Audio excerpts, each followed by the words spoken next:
তুমি যে আমার উপরে, আমার স্বামী যে আমার উপরে এত নির্যাতন করছে, আমাকে কষ্ট দিয়েছে, ইমুকে বিয়ে করছে, ইমুকে নিয়ে যেন সুখে থাকতে পারে না, তাদেরও সংসারে যেন অশান্তি লাগে। আসলে আমার কথা আল্লাহ কবুল করছেন, তাদেরও সংসারে অশান্তি লাগছে, তারাও ঠিকভাবে সংসার করতে পারতেছে না।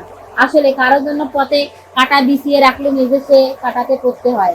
আজকে তারও সংসার হচ্ছে না, আবার সে আর একটা বিয়ে করছে, সেখানেও তার সংসার হচ্ছে না। দেখো আমার অভিশাপ কত ভয়াবহ, আমার অভিশাপ দেখো কেমনে লাগে। আমি শুধু প্রতিটা মুহূর্তে আমি শুধু নিঃশ্বাস ছাড়ছি আর হাঁকার মতো, গলা কাটা মুরগির মতো ছটফট করছি আমার দুধের শিশুকে নিয়ে। আমি শুধু এক মুঠো তাকে ভাত দেওয়ার জন্য, আমার সন্তানের মুখে তুলে দেওয়ার জন্য আজকে আমি অনেক কষ্ট করে মিডিয়ায় কাজ করি।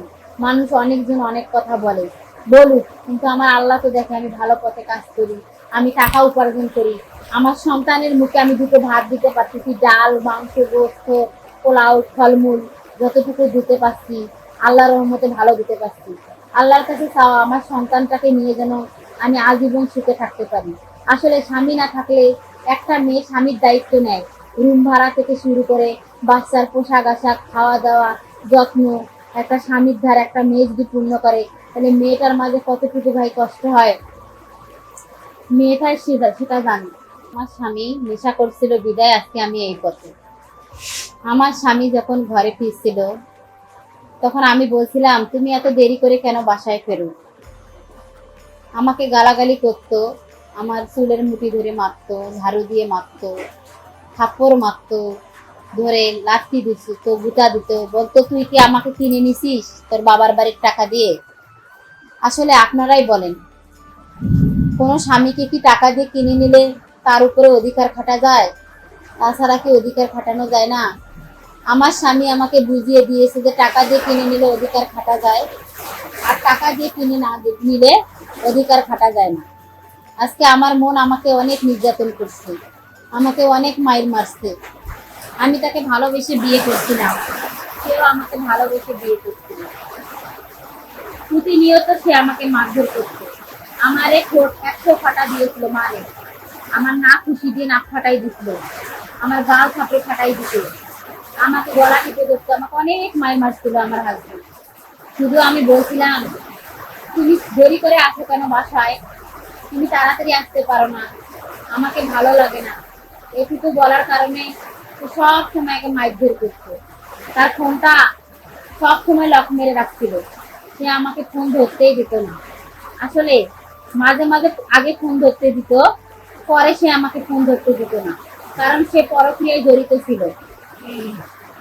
সে অন্য মেয়ের সাথে প্রেম করছিল, অন্য মেয়েকে বিয়ে করছিল, তাই তার সবকিছু জানতে পারবো বলে সে ফোনে লক মেরে রাখছিল। আচ্ছা আপনারাই বলেন, একটা স্বামী যদি ফোনে লক মেরে রাখে তখন তো তার স্ত্রীর মনে কষ্ট হয় যে আমার স্বামী আমার ফোনটা দেখবে, আমি তার স্ত্রী, আমি তার ফোনটা দেখব, কিন্তু সে কখনোই তার ফোনটা আমাকে নাড়তে দিত না। আর সে এমন নেশা করতো, চোখগুলো লাল লাল হয়েছিল, গরম গরম চোখগুলো থাকতো।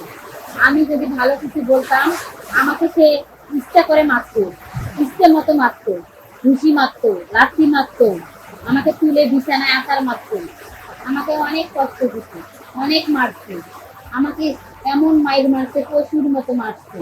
প্রতিটা দিনে, যে দিনে আমাকে মারছে সেদিনেই আমার ঠোঁট ফাটাইয়ে দিছে, আমার নাক ফাটিয়ে দিছে, আমার গাল ফাটিয়ে দিছে।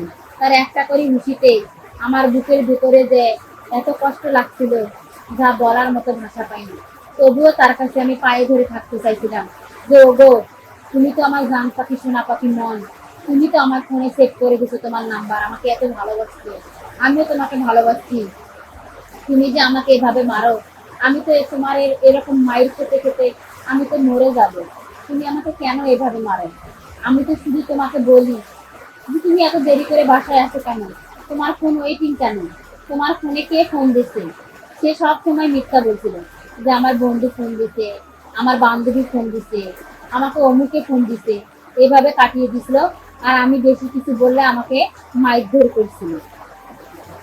আসলে একটা মেয়ে একটা স্বামীর ভালোবাসা পেতে কি না করে, তার জীবন সর্বস্ব দিয়ে স্বামীটাকে ভালোবাসে।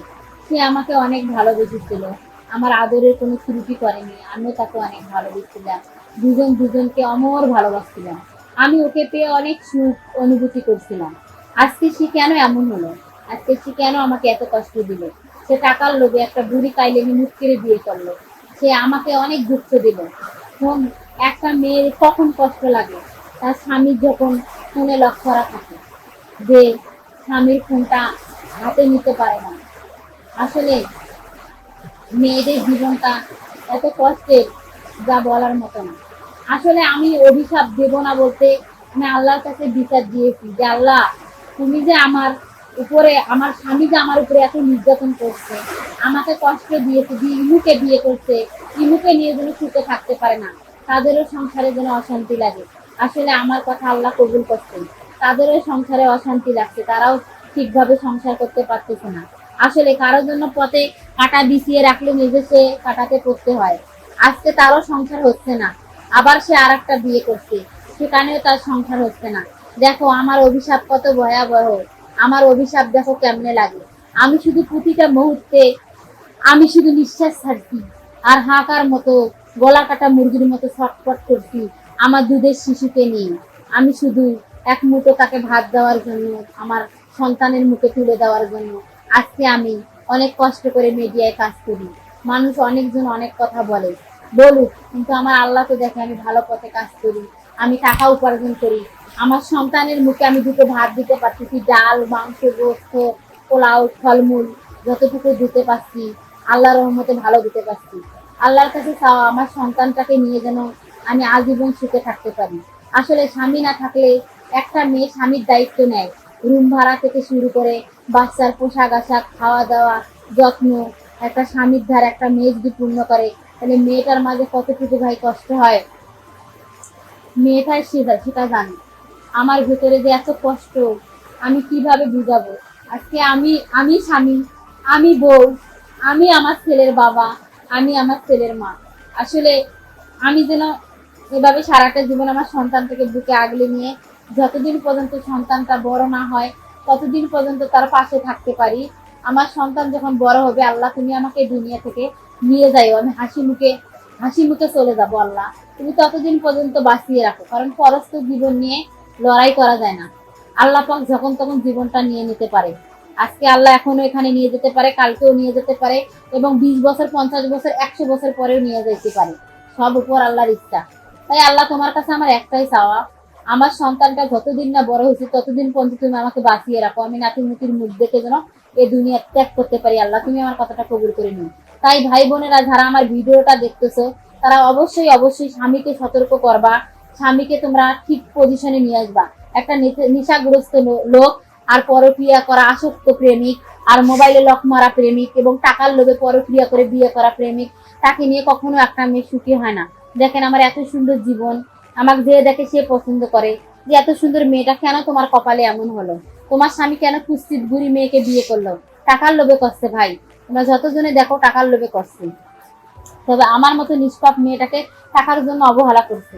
আমি তাকে সোনা দানা বিক্রি করে টাকা দিয়েও, ফোন কিনে দিয়েও তার মন আমি পাই নাই, তাকে ঋণ করে টাকা দিয়েও আমি তার মন পাই নাই। তার মন আজীবন কেউই পাবে না। তাই ভাই, এরকম পুরুষের কাছ থেকে দূরে থাকবো, থাকাই মঙ্গল জানো। বলে না, দুষ্ট প্রকৃতির লোকের চেয়ে শিক্ষিত লোকেই অনেক ভালো। দুষ্টি প্রকৃতির লোক দেশ ও সমাজের শত্রু, তারা শিক্ষিত হলেও গ্রহণযোগ্য না। দুষ্ট প্রকৃতির লোক দুষ্ট প্রকৃতিই থাকে। তাই ভাই, আমার কথাগুলো এবং গল্পগুলো যদি আপনাদের ভালো লাগে, তাহলে অবশ্যই ফলো এবং শেয়ার করে রানীর পাশে থাকবেন এবং মজার মজার গল্প শুনবেন।